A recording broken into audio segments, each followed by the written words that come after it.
It says here, the essential goal of contemplation is increased awareness of others, of the world outside oneself, the world inside oneself, and the relationships between the two. Self-examination is the key to insight, which is the key to wisdom. And I love that. You know, we're thinking about ourselves and what are we contributing to the community or detracting from the community? How do we relate to the world outside ourselves, which is huge for 3 to 6 year olds. And then when you get to the elementary level, you know, the group actually becomes the most important piece of their development, right? If you have a 6 to 9 year old and you take away the group from them and you say, I'm sorry, I need to remove you from the group, you've almost, you know, they're devastated because the group is the most important thing to them. I don't know. Any thoughts?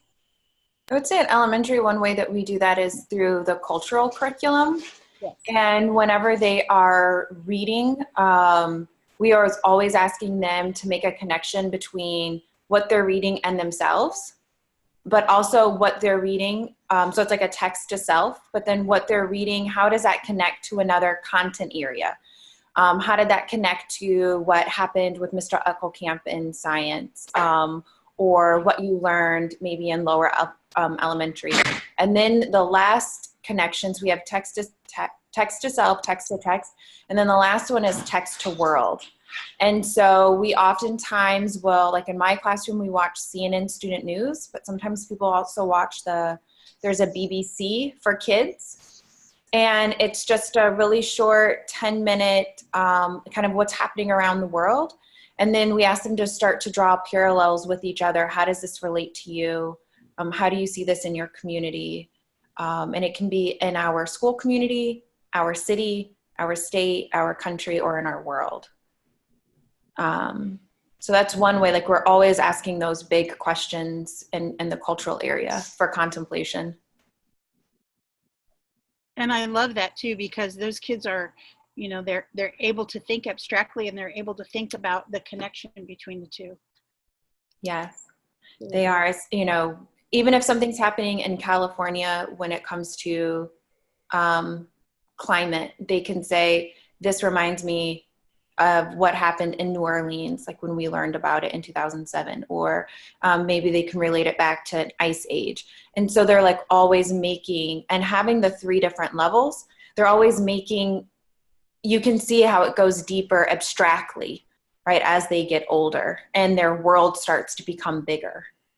Yep, it's pretty amazing. It's pretty amazing. Yeah, and I think for the cultural curriculum at the 3 to 6 level, you know, since children are still kind of egocentric for the most part, I like to have the children, some of the games that children in those other countries would play, and that seems to be the thing that they really love. They really love that the most. You mean someone in this country plays this game too? Yes, they play this game too. It's pretty cool. It's pretty cool. And then, of course, there's always the food, right? Kindergartners and 4-year-olds and 3-year-olds, they always love to make and try different kinds of foods from different countries. And they're very excited about that. And music seems pretty big in 3 to 6. Are you right? Yeah. Like music around the world. Yeah. Yes, music from around the world. Yeah. I really like the We Sing Around the World because it has children from, first of all, it's real music, not just terrible keyboard music, which I can't stand. So it's real music, and the songs are from, you know, whatever continent or country, whatever country you're studying. It'll have children from that country sing the song in their native language, and then those same children will sing it in English. So you first hear it in the native language of the children who are singing the song. So I really love that one. That's nice. Thank you, Jana.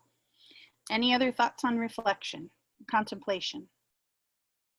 Yes. Observation. Ah, there you go. Observation.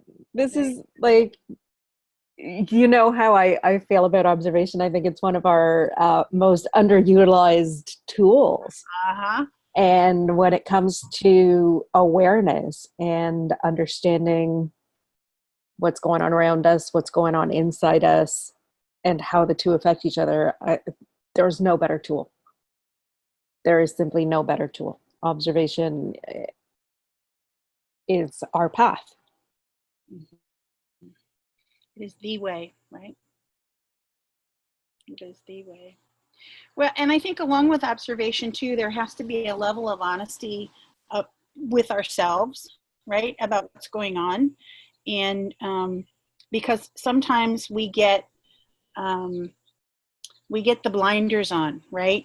Even though we try really hard not to, we know that little Tommy over here, 9 times out of 10, if there's something that's happening in the classroom, we expect little Tommy to be a part of it, right? And so we tend to automatically jump to conclusions. And at least for me, that's always a challenge, because I have to make sure that I'm really stepping back and looking at what's happening instead of jumping to conclusions, and really reflecting on, wait a minute, did that child really do that?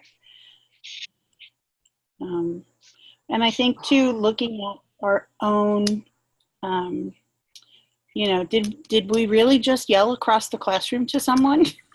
How do we what about creating community do we own with ourselves? Not that we have to be perfect, but just that we have to be aware.